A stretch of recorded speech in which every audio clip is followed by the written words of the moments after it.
Hello, Tech families. Welcome to the knowledge lesson scheduled for Monday, May 11th, 2020. Just as a reminder, just like each lesson, make sure that you find a quiet space, make sure that you're sitting up nice and tall, and make sure that you keep your eyes on the computer throughout the video. For your materials today, you're just going to need your knowledge book and a pencil. However, if you don't have your knowledge book, don't worry about that. You'll just need some regular sheets of paper. So our focus for today will be to explain why people immigrate, to explain why Charles Steinmetz immigrated to America and to describe his impact, to demonstrate an understanding of the Tier 2 word opportunity, and then you'll summarize Charles Steinmetz's immigration to the United States. At the end of today's lesson, your goal is to record information about immigration. Make sure you keep that in mind as we are reading. All right, so friends, before we start with today's lesson, let's review some of the things we've already learned. I'm going to ask you a series of questions. Each time, pause the video and share your thinking with someone nearby. First question, what do you remember from the previous read aloud? Go ahead and pause the video now to share with someone nearby. Welcome back from your share. Now, we're going to ask a few more targeted questions. Before, we were just listening for some big ideas. You could have said something like, we learned about immigration, but now I'm going to ask you some specific questions like, what is an immigrant? Before you pause the video to share with someone nearby, be sure to respond in a complete sentence. Your sentence could sound like this. An immigrant is... Go ahead and pause the video now to share your thinking using a complete sentence. When you are finished sharing, press play to continue with the rest of our lesson. Welcome back, friends. An immigrant is someone who leaves his or her home country to settle and make a new life in a new country or region. If you got that one right, say, oh yeah. If you didn't, that's fine. That's what we're here to do, to review things we've already learned. Next question. What is the motto of the United States, and what is its meaning? Remember, once again, to respond in complete sentences. Your response should sound something like this. The motto of the United States is It means Go ahead and pause the video now to answer the question using complete sentences. When you're finished, press play to continue with the rest of the lesson. The motto of the United States is E pluribus unum. Say that. Good. And it means out of many, one. Next question. Why is E pluribus unum a good motto for the United States? Remember once again to respond in a complete sentence. You could say, E pluribus unum is a good motto for the United States because... Please excuse the misspelling of motto. That should just be, there should not be an E there, so I'm just going to cover that up with my pointer. E pluribus unum is a good motto for the United States because, Go ahead and pause the video now to share your thinking. So friends, E pluribus unum is a good motto for the United States because the United States is a country made up of many different immigrants who have come together to form one nation.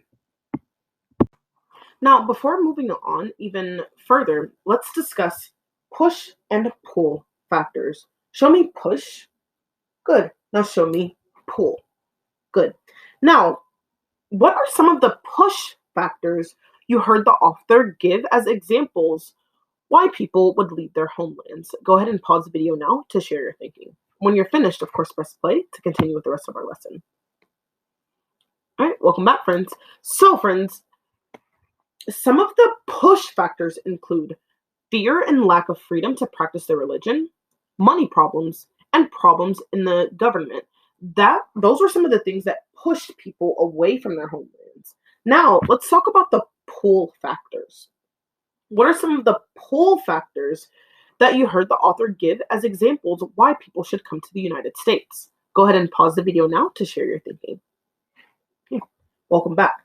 Now, some of the pull factors include freedom of speech, freedom of religion, and better job opportunities. Those are some of the things that pulled people to the United States. All right, so friends, location is very important for our understanding of today's lesson. Over here, so I just wanted to show you a picture of the seven continents first. Here, we have North America, and outlined right here is the United States. Go ahead and point to the United States. Good, thank you. You can go ahead and bring that hand back, making sure you're still sitting up nice and tall. All right, so now remember that people immigrate to countries like the United States from many different countries because of the push and pull factors that we just discussed. Over the next several days, you'll hear stories about why different groups of people immigrated to the United States. Now, today's read aloud is about one person who immigrated to the United States from Germany. Germany is located on the continent of Europe. And here we have a picture of it zoomed in even closer. Remember here that this is the continent of Europe, and Germany is a country on the continent of Europe. Charles Steinmetz, the man that you'll learn about today, crossed the Alps mountain range from the country of Germany into the country of Switzerland. Now, here, let's take a look at where New York City is on the map. You will also hear about the New York Harbor in today's read aloud. A harbor is a body of water next to land that is deep enough for ships to anchor and where they would be protected from high winds and big waves. All right, friends, so before we get into today's read aloud, I just want to remind you of our purpose for listening. Today, I want you to listen carefully to find out why Charles Steinmetz, say Charles Steinmetz, good, to find out why Charles Steinmetz immigrated to the United States and how his presence helped the United States. Keep that in mind because your exit ticket today will rely on all of that information. You're thinking about why Charles Steinmetz immigrated to the United States and how his presence helped the United States. Take a look at this statue in the background. This is the Statue of Liberty. This copper statue in the background is the Statue of Liberty. She was a gift from the people of France to the people in the United States. The word liberty in her name means freedom, one of the main reasons immigrants came and still come to America. Look, there she is! With cries of excitement, the ship's passengers rushed to the railing. It was the summer of 1889 when this ship of European immigrants made its way into the New York harbor. In the distance stood the sight they had dreamed of seeing, the Statue of Liberty, a symbol of freedom and hope, welcoming them to their new home in the United States of America. There were many push and pull factors that led many people to come to America. Some wanted to grow their own farms or businesses and knew there was a greater chance of doing that in America than in their old countries. Others came from poor places where finding food and shelter had been a desperate daily struggle. They hoped that if they worked hard in this new place, they and their families could be sure of warm meals and a suitable place to take shelter and call home. What kind of things did newcomers hope for in America? Let's go back and reread that part of the text. They hoped that if they worked hard in this new place, they and their families could be sure of warm meals and a suitable place to take shelter and call home. So the newcomers were hoping for things like warm meals and a suitable place to take shelter. Among the passengers was a man from Germany who, although an adult, stood only 4 feet tall, and whose body, instead of growing straight, seemed to bend to one side. Now, friends, 4 feet is about the height that most of you are, and this was an adult who was about your size. His name was Charles Steinmetz, and he was a mathematician or expert in mathematics and an engineer, a person trained to design and build machines, bridges, or buildings. He had left his home in Germany for a very good reason. Listen carefully to find out the push and pull factors that led Charles to America. Charles had written an article that said his nation's government was to blame for many problems. In many countries, writing such an article could land a person in trouble. One day, a friend warned Sir Charles. I'm sorry, not Sir Charles. One day, a friend warned Charles. My brother, who works for the government, says that the police are going to arrest you and put you in jail. Do you think that Charles should be sent to jail for writing an article about what he thought of his nation's government? You can show a thumbs up or a thumbs down now to show whether you agree or disagree. Yeah, I see that most friends say that we probably shouldn't be sent to jail for writing an article. To avoid being sent to jail, Charles fled over the Alps, a large mountain range in Europe, to Switzerland. There, a friend of his named Oscar gave him a place to stay. Over dinner one night, Oscar said, I am moving to America, Charles. Come with me. There, you can work and be free to write or say what you think. Being able to find work and being free to write or say what you think are two pull factors or reasons why people immigrate to the United States. If only I could, Charles sighed. I cannot afford to buy a ticket. Oscar smiled. My uncle moved to America and made a fortune. He is paying for my ticket. I wrote to him, and he has offered to pay yours too. Now, show me on your face right now how you think that Charles feels after Oscar told him that his uncle would pay for his trip. Probably feel the same way. Now, less than 2 months later, Charles and Oscar, along with many other European immigrants, were sailing into New York Harbor on the east coast of the United States. Now, 2 months might seem like a long time to travel somewhere, but some voyages across the Atlantic Ocean from England and other parts of Europe could take up to 6 months or longer. Charles was too short to see over the heads of the other passengers, but Oscar cleared a path for him through the crowd. A minute later, the two friends stood at the railing staring up at the statue whose lamp was lit the way toward the new homeland. What statue did they see? Say it on two. 1, 2. The Statue of Liberty. Beyond the Statue of Liberty, on its island in New York Harbor, was another island called Ellis Island. There were enormous buildings and docks on this island where ships could anchor and unload passengers. And here's a picture of Ellis Island. From the late 1880s to the 1950s, Ellis Island was the main immigrant center on the East Coast for the United States. Listen carefully to find out what an immigrant center is. Charles thought, that is Ellis Island. That is where the American government decides who gets to enter the country and who might be turned away. I know that only a few people are turned away. Those who are dangerous, sick, or do not have the papers saying they can move to a new country. Will they let me in after my trouble back home? Why was Charles scared he would be turned away at Ellis Island? Think about some of the push and pull factors that cause him to want to come to the United States. Go ahead and share with someone nearby. Why was Charles scared he would be turned away at Ellis Island? Okay. And welcome back. So yeah, friends, he was afraid because he had gotten in a little bit of trouble back home for writing those articles. Hours later, Charles stood in a huge room in a building called the Immigration Center. Long lines of immigrants waited to approach a row of desks. This is where the government clerks would ask questions to determine whether the travelers would be allowed to enter the United States. In another part of the building, doctors waited to examine the immigrants.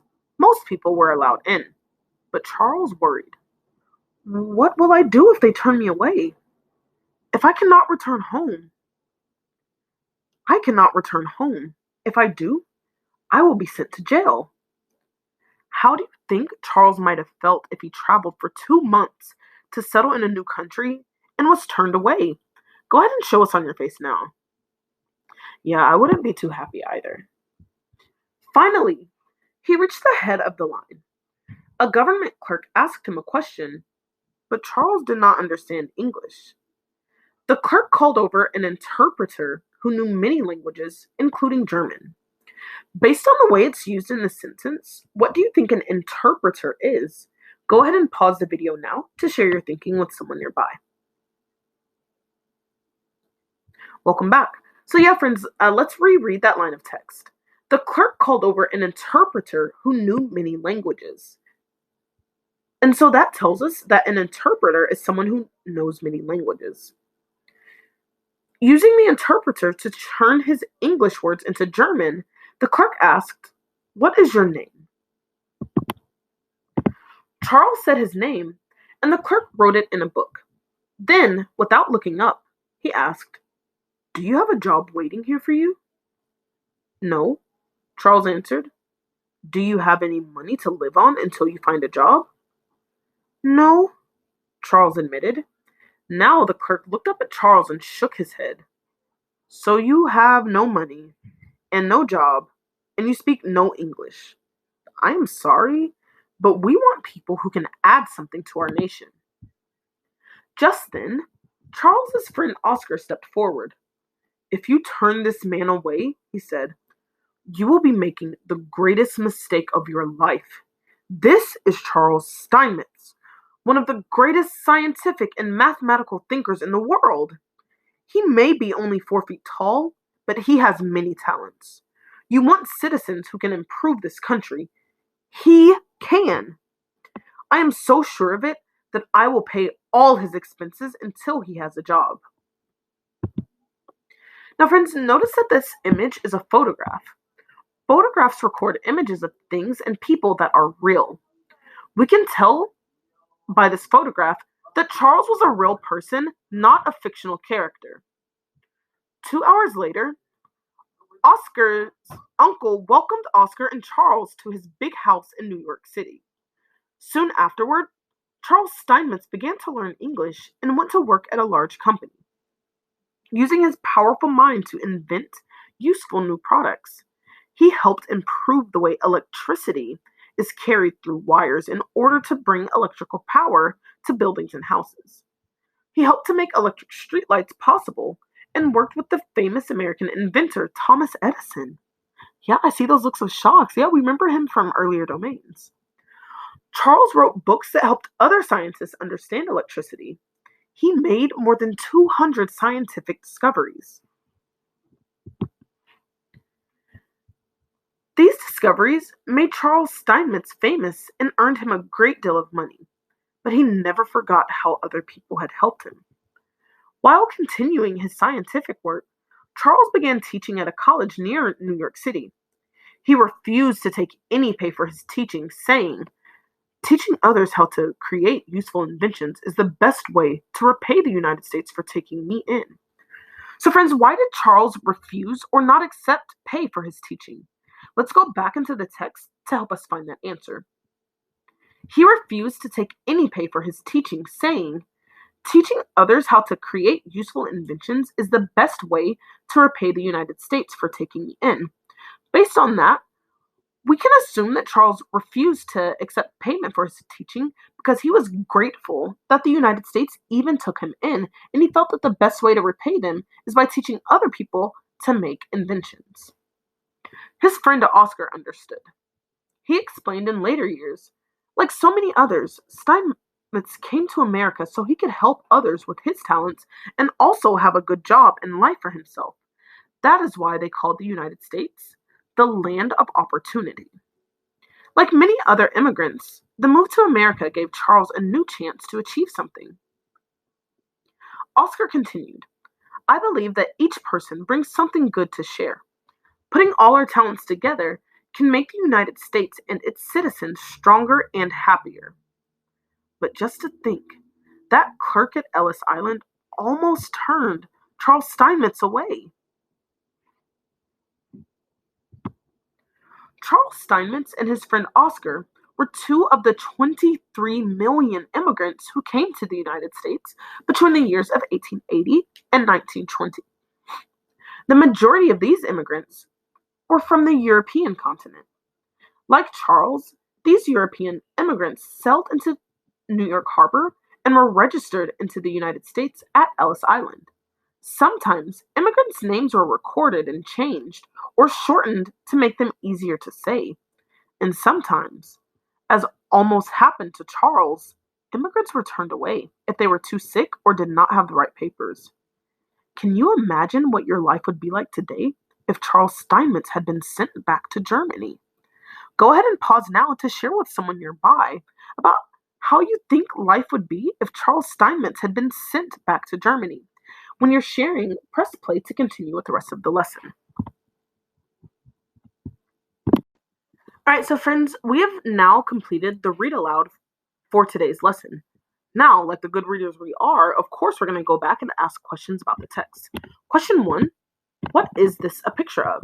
Be sure to respond in a complete sentence. This is a picture of. Share with someone nearby and press play when you're ready to reveal the answer.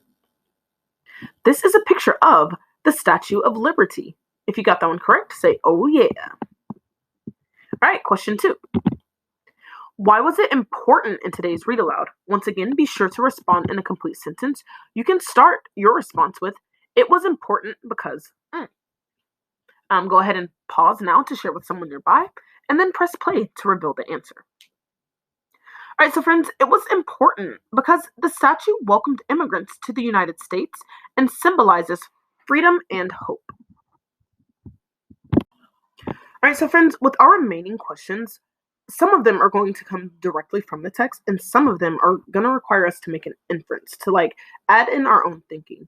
So on my other computer here, I have the text pulled up, and I want to model what it looks like to go back to find text evidence to match your answers. Each time that I'm trying to find an answer, I'm going to go right back into the text to find information to help support. All right, so here is your next question. In today's read aloud, you heard about Charles Steinmetz, a mathematician and an engineer.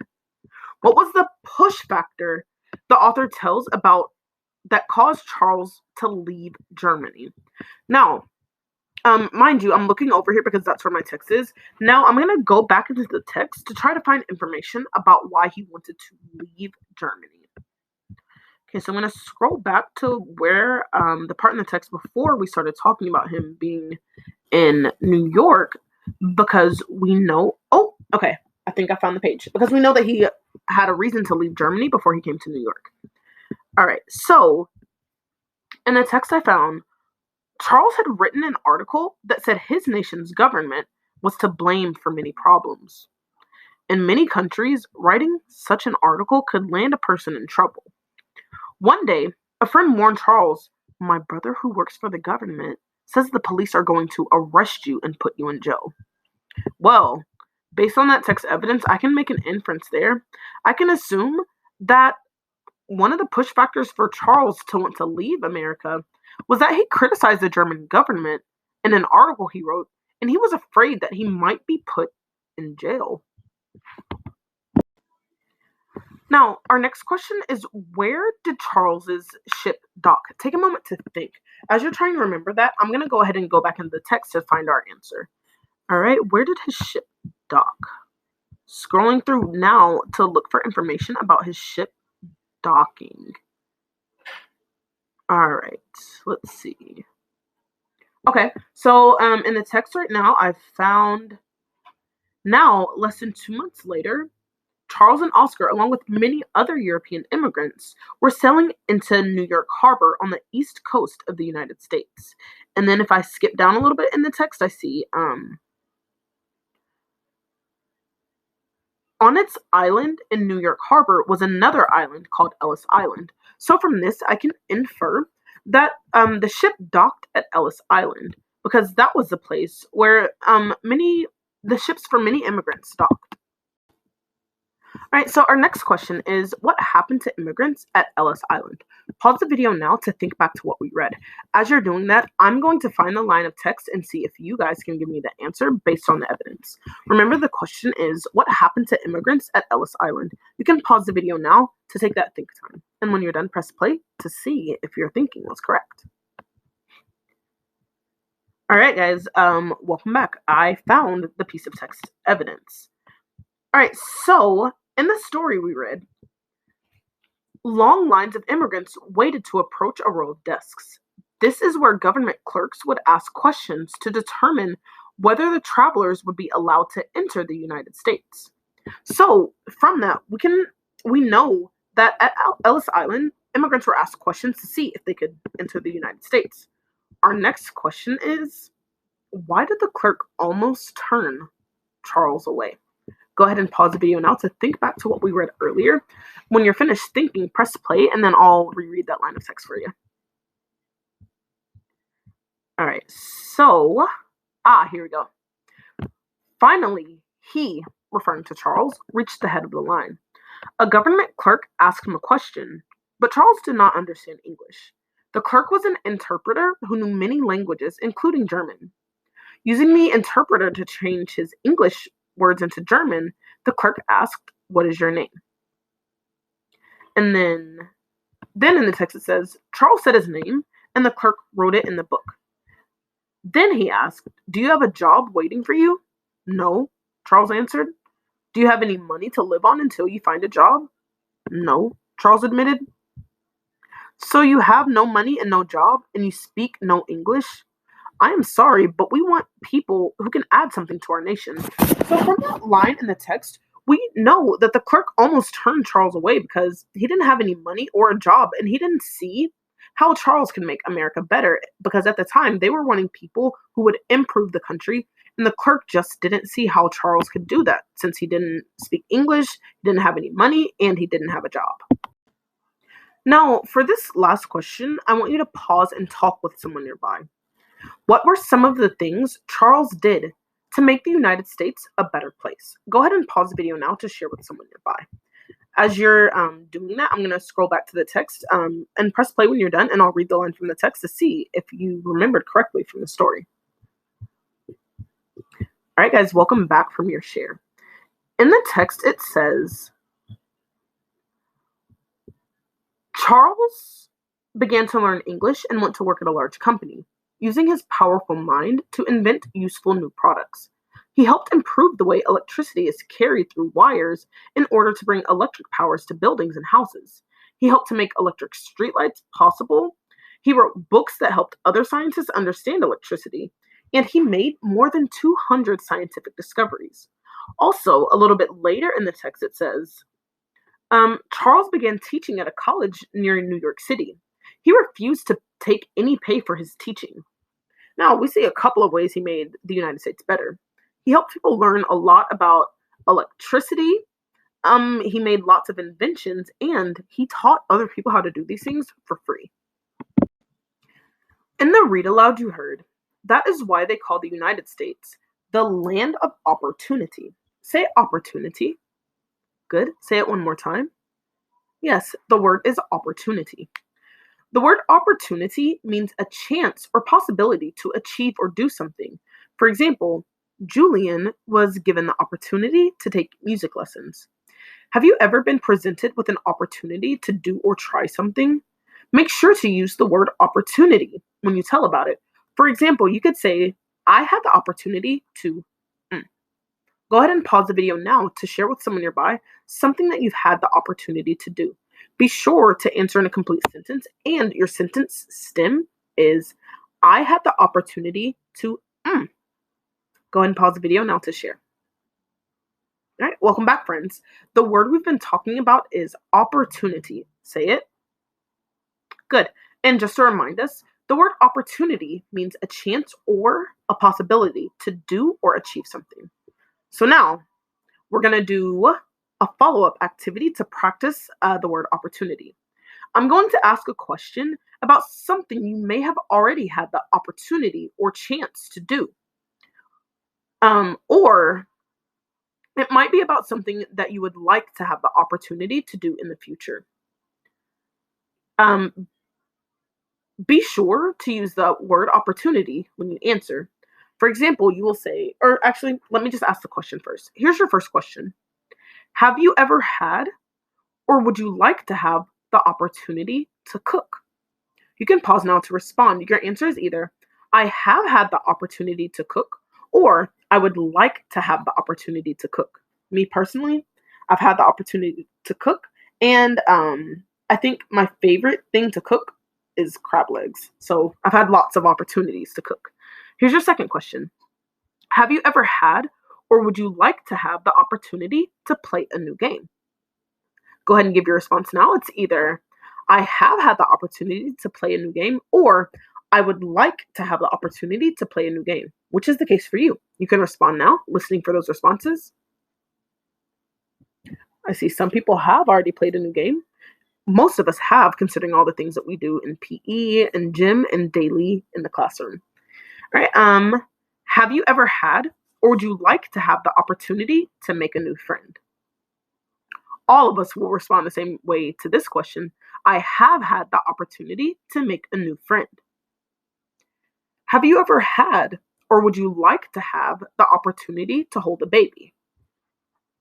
Answers might be a little bit different there. Some of us may have already held one of our little brothers or our little sisters. Some of us may still be waiting for that opportunity.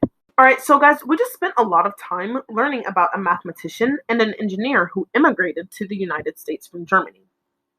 Immigrants in the history of the United States are like the individual puzzle pieces that, when put together, make up one image. Each immigrant brings something special to the table, just like each puzzle piece added helps to complete the puzzle's image. Let's think about now what Charles Steinmetz contributed to the puzzle of the United States. You don't have to pause the video to think now. We're going to get into what you'll do for your exit pass in just a few moments, in which you're going to write 3 to 5 sentences about the story of Charles Steinmetz's immigration to the United States. If you have activity page 2.1, you'll write your sentences here. If you do not, you can just write those 3 to 5 sentences on a regular sheet of paper. Be sure to write and complete sentences. If you're having trouble remembering pieces about the story, be sure to just rewind and watch parts of the video. All right, be sure to upload your sentences to Class Dojo, and thank you so much for taking time out of your day to learn with me. I cannot wait to see all of your faces sometime in the near future. Bye.